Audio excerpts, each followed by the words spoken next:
शैतान के सात मीनार या सेवन पिलर ऑफ डेवल दुनिया के मुख्तलिफ मज़ाहिब और बाज़ सूफिया इस्लाम के मुताबिक यहाँ दुनिया में फैले हुए शैतान के वो मराकज़ हैं कि जहाँ से बदी को कंट्रोल किया जाता है। यहूदी, मसीह और बाज़ मुसलमान शैतान के इन सात मीनारों से मुतल्लिक अलग-अलग नज़रियात रखते हैं, जबकि दुनिया में एक ऐसा मज़हब भी है जो शैतान के इन सात सतूनों को अपनी मुक़द्दस ज़ियारत का ख्याल करता है और बाकायदा इसका हज भी करता है।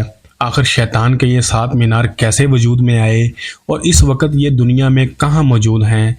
दूसरी जंग अजीम के दौरान हिटलर और इसकी नाजी अफवाज को इन मकामात की तलाश क्यों थी? ये तमाम पुरअसरार बातें आज हम जानेंगे इस वीडियो में। अहले किताब यानी यहूदियों और मसीहों के मुताबिक हज़रत अदरीस अलैहिस्सलाम पर नाजिल होने वाले सहीफ़े यानी द बुक ऑफ इनॉक में चंद ऐसे फरिश्तों का जिक्र मिलता है कि जो अल्लाह रब्बुल इज़्ज़त की बारगाह में नाफरमानी के मुर्तकब हुए फालन एंजल्स या आसमान से गिरे हुए उन फरिश्तों को इनकी नाफरमानी या बगावत की पादाश में ज़मीन के मुख्तलिफ हिस्सों में कैद कर दिया गया। अहले किताब में ये नज़रिया आम है कि आसमान से गिरने वाले ये फरिश्ते ज़मीन पर जिस जिस मुकाम पर गिरे वो मकाम शैतान अपने मराकज़ के तौर पर इस्तेमाल करता है। यहूद व नसारा के मुताबिक ये तमाम दुनिया में फैले हुए कुल सात मकामात हैं जिन्हें सेवन टावर ऑफ डेवल या शैतान के सात मीनार कहा जाता है। लोगों को बहकाने और उन्हें नुकसान पहुँचाने की तमाम तर मनसूबाबंदी इन्हीं सात मराकज़ में अंजाम दी जाती है।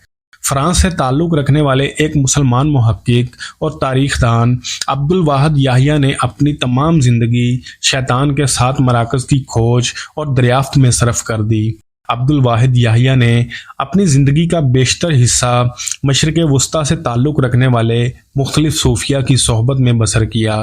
फ्रांस के तारीख़दान ने दुनिया को शैतान के सात सतूनों के बारे में कुछ यूँ आगाही दी कि इनमें पहला मुकाम अफ्रीका के मुल्क नाइजीरिया में है, जो कभी एक बहुत तरक्की याफ्ता और ज़रख़ेज़ ज़मीन हुआ करती थी, लेकिन ज़मीन की सख्तियों और बदलते हुए मौसमों ने इसे खुश्क और वीरान कर दिया।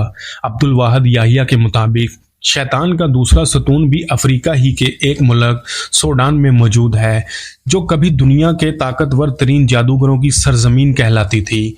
शैतान का तीसरा मरकज़ मुल्क शाम में मौजूद है, जो कभी इंतहाई देवकामत इंसानों का मस्कन हुआ करता था। शैतान के चौथे मरकज़ से मुतल्लिक अब्दुल वाहिद याहिया लिखता है कि ये तुर्किस्तान में मौजूद है, जबकि पाँचवें और छठे मुकाम को वो साइबेरिया की वीरान और मुंजमद पहाड़ों में करार देता है।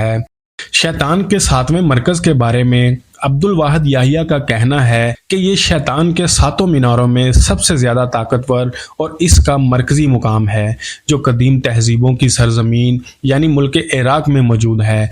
तारीख़दानों के मुताबिक अब्दुल वाहिद याहिया वो वाहिद शख्स ना था कि जो शैतान के इन सात मीनारों की तलाश में सरगर्दा हुआ, बल्कि नाजी यानी हिटलर की अफवाज भी अपनी तबाही से कबल इन मकामात की तलाश में मसरूफ़ थे।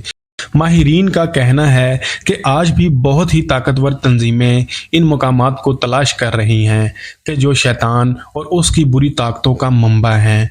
शैतान के इन सात मीनारों का तसव्वुर सिर्फ पहली किताब में ही मौजूद नहीं, बल्कि दुनिया में एक ऐसा मजहब भी मौजूद है जो न सिर्फ शैतान के सात मीनारों के वजूद को तस्लीम करता है, बल्कि वो इन्हें अपनी मुक़द्दस ज़ियारत गाहें भी ख्याल करता है।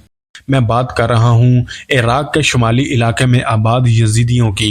यजीद वो कौम है जो पिछले हज़ारों बरस से शैतान की इबादत करते चले आ रहे हैं। फ़र्क सिर्फ इतना है कि ये लोग शैतान को शैतान नहीं बल्कि मलके ताऊस यानी मोर फरिश्ते के नाम से पुकारते हैं। यजीदियों के नज़दीक शैतान, अबलीस या डेवल का नाम लेना भी सख्त ममनू और हराम है, क्योंकि ये इसे अपना खालिक तस्वर करते हैं और इसकी शबी एक मोर या फिर सांप की सूरत में पेश करते हैं। यजीदियों के मुताबिक مور خوبصورتی جبکہ سانپ عقل مندی کی علامت ہے۔ یزیدی مذہب کی مقدس کتاب الجلوہ وہ کتاب ہے جسے شیطان نے بذات خود تحریر کروایا ہے۔ حیرت انگیز طور پر یہ کتاب صرف یزیدیوں میں ہی نہیں بلکہ دنیا میں شیطان کی عبادت کرنے والے مختلف گروہوں کے لیے بھی انتہائی مقدس مانی جاتی ہے۔ یزیدی مذاہب دنیا کی خفیہ ترین مذاہب میں سے ایک ہے۔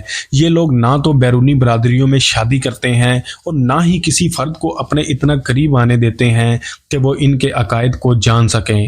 یزیدی مذہب کے ماننے والوں کا یہ عقیدہ ہے کہ ملک طاؤس یعنی شیطان اپنا نظام حکومت دنیا میں موجود 7 مختلف مقامات سے چلاتا ہے۔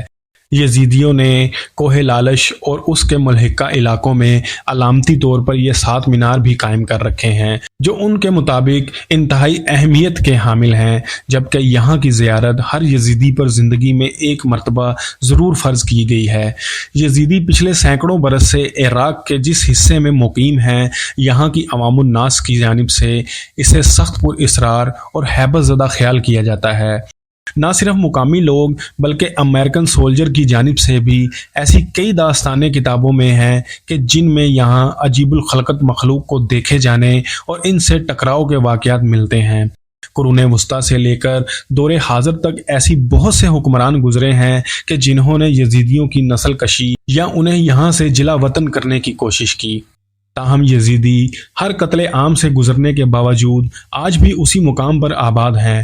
یزیدیوں کا ماننا ہے کہ وہ جہاں رہتے ہیں یہ جگہ ملک طاؤس کی ملکیت ہے اور زمین پر اس کا پسندیدہ مقام ہے، لہٰذا وہ یہاں سے ہجرت کرنے کے بارے میں سوچ بھی نہیں سکتے، جبکہ عبد الواحد یحییٰ کے مطابق یہی وہ مقام ہے کہ جہاں شیطان کا 7واں اور سب سے مضبوط ستون موجود ہے۔ شیطان کے ان 7 ستونوں یا میناروں کا قصہ قرآن و حدیث میں موجود نہیں۔ ہماری ویڈیو میں جو باتیں بیان کی گئی ہیں وہ اہل کتاب اور بعض مورخین کی تحقیق پر مشتمل ہیں۔ شیطان کے ان 7 ستونوں میں کس قدر سچائی ہے اور کس قدر فسانہ، یہ بات تو اللہ رب العزت کی ذات ہی بہتر جانتی ہے۔ اور آخر میں اللہ پاک سے دعا ہے کہ اللہ پاک ہم سب کو دین اسلام پر چلنے کی توفیق عطا فرمائے، آمین یا رب العالمین۔